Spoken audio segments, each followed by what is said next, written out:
Welcome back, everybody. This is Lars. Let's play some more KSP, shall we?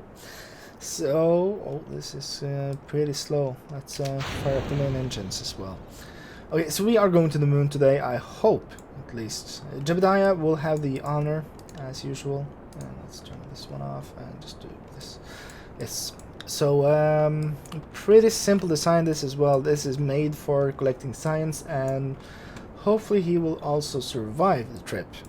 It would be nice, you know, just it would be a really nice thing to have happen. Okay, so we're almost ready to fire up these proper. Hopefully this is even strong enough or like powerful enough to actually get us there. It should be. It should be. If I did my calculations. Oh shit. Okay, we have a critical mission failure. Yeah, so all the science stuff is gone. Everything is gone here. Really, this was a pretty bad one. Well, Apollo 1 did not make it in real life, and it seems Apollo 1 did not make it this time either. Okay, so let's jettison the stuff we can. At least this time nobody died. Oh, that looks really neat though. We could have probably tried to take that with us back home, but I don't want to take any chances. Jebediah is just too valuable to us. So crew report. Can we do a crew report? Is it?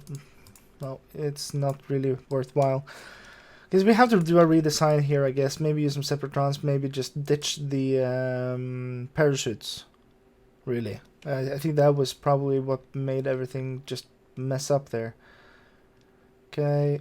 So we are 1500. Yeah. Let's fire up the parachutes. I went with a 3-chute design this time. Just to make sure we get a really soft landing. Because we do have this thing. Self-prompt suppress. Huh.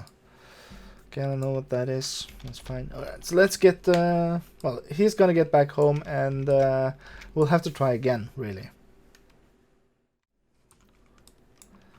After the spectacular failure of Apollo 1, the guys at the lab basically decided that the Apollo system was not ready for human flight. It was just good luck that the capsule actually survived that crash and or at that explosion. So they decided in the Kerbal Space Center that it was probably a better idea to go to the moon with a probe, and then after that was done, get some better parts and just work on the crude model again. Maybe even get to the point where we can get some a station up in orbit or some more proper science and scanning. So and it would ultimately be a really irresponsible thing to send people to a planet you haven't even mapped out. So they basically decided that before we go to the moon, we have to know what the moon is like firsthand. So the first thing we need to do is decide that if organic matter can actually like survive and thrive around the moon, even in orbit. And we also need to know about what's going on the surface. We'll just do a quick scan and a quick magnetometer thing as well, just to make sure that we are going to be able to actually survive down there. So we did send up a modified Overlook. So this is the Overlook 2, more or less the same design, and it should be able to get to the moon without any big issues. It's not the most performant thing that's ever been built, but it should be able to get out there. It has a bit more fuel just to get up there. It should be able to get into orbit and still have a decent amount left. Yeah, so you can see we have 3,300 meters a second left, and we are getting close to getting into orbit, or at least out of surface mode.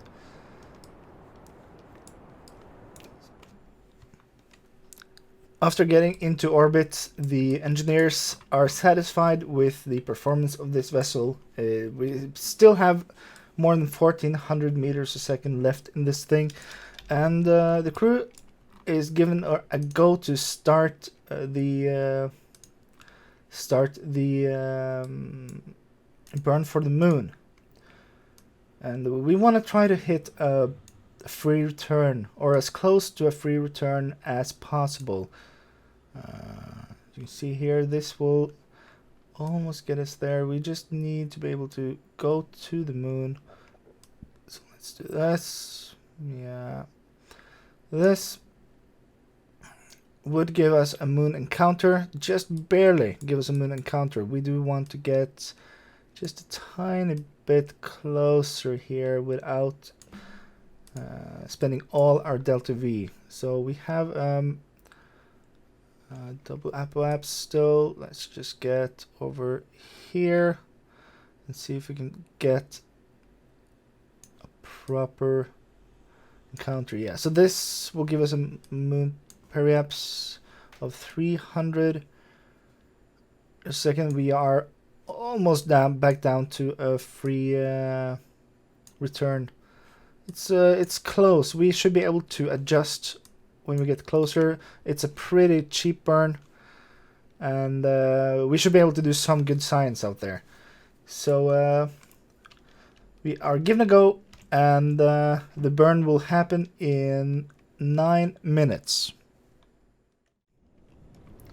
And as the burn is almost done, the engineers now start looking at any possible maneuvers that has been done. We are just going to finish up the burn in manual mode just to make sure that everything goes after plan. Yeah, so that is pretty good. Have to set up a small correction just to get the return closer, but we will have a moon periapse a bit later, and we're able to almost get back for free. The reason why we aren't going back for free really is because well, we could maybe try that, but we might lose the periapse altogether.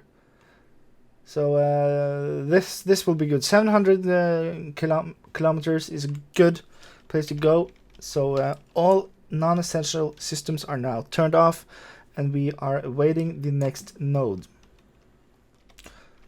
Essential systems are now ready, and we have turned on the SAS. We are ready to perform a small correction burn, and we will just perform it even though it's not perfectly at the node yet. This should be sufficient to make this happen. And yeah, that should be perfect. Now we have periapse, and we have a Kerbin periapse that's pretty low. We should easily be able to get back. We have tons of delta V.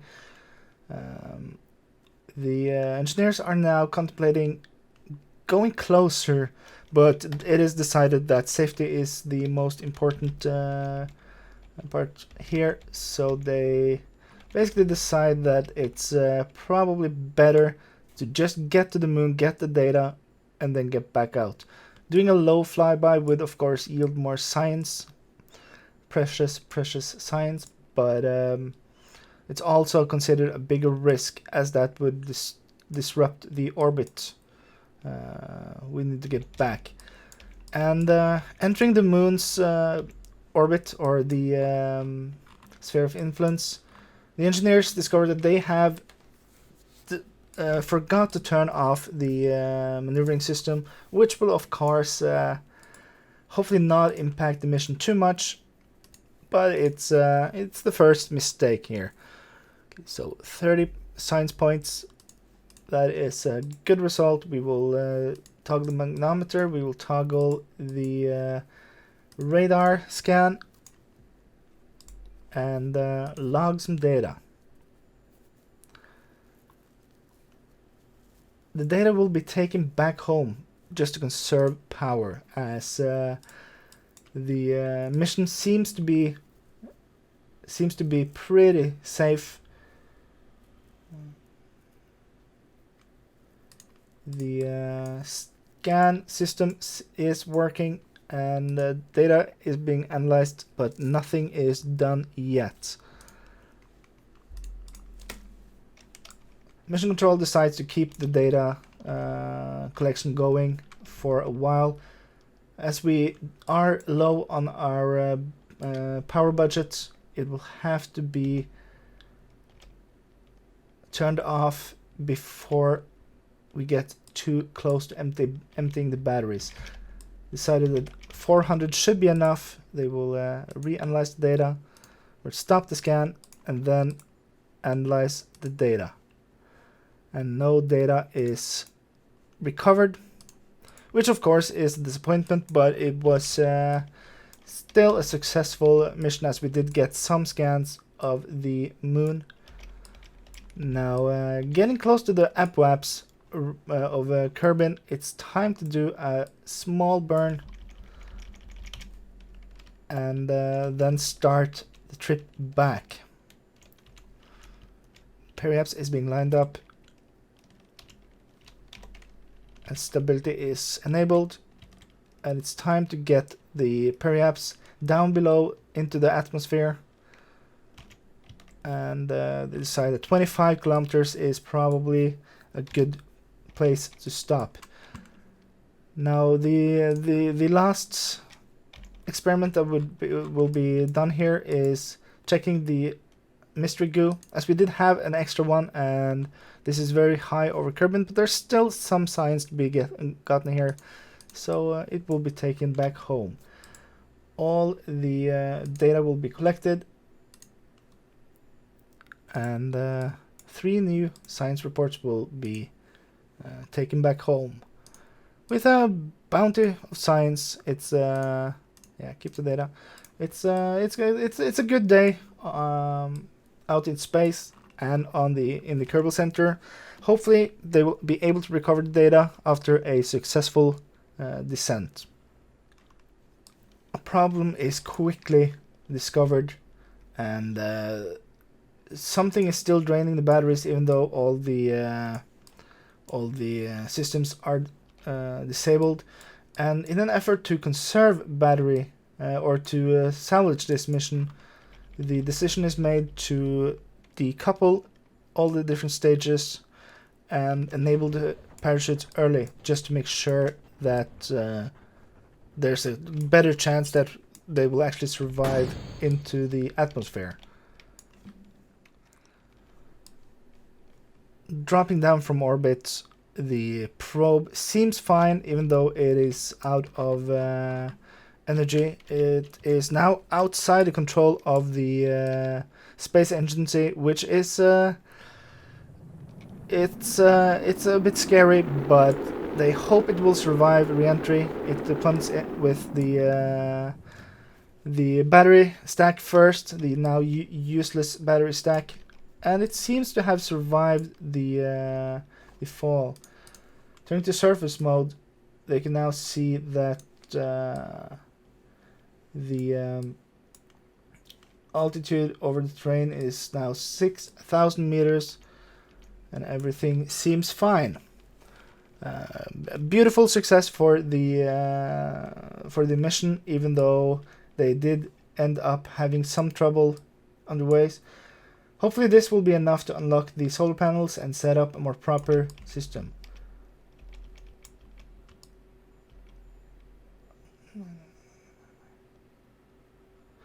And of course the probe did have some problems here. Hopefully this will not be the end.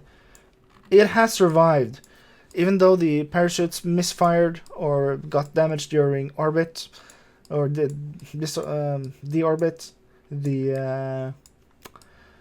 The probe seems fine. It was a tough landing, but it did survive.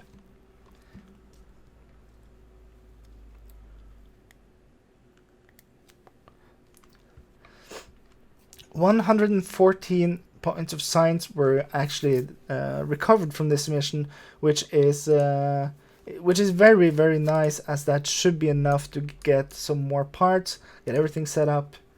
And the first thing, of course, now is power generation in space. It's still just a simple solar panel and a better battery bank. But this should be enough to get a proper mapping satellite into orbit. There's still some leftover science, and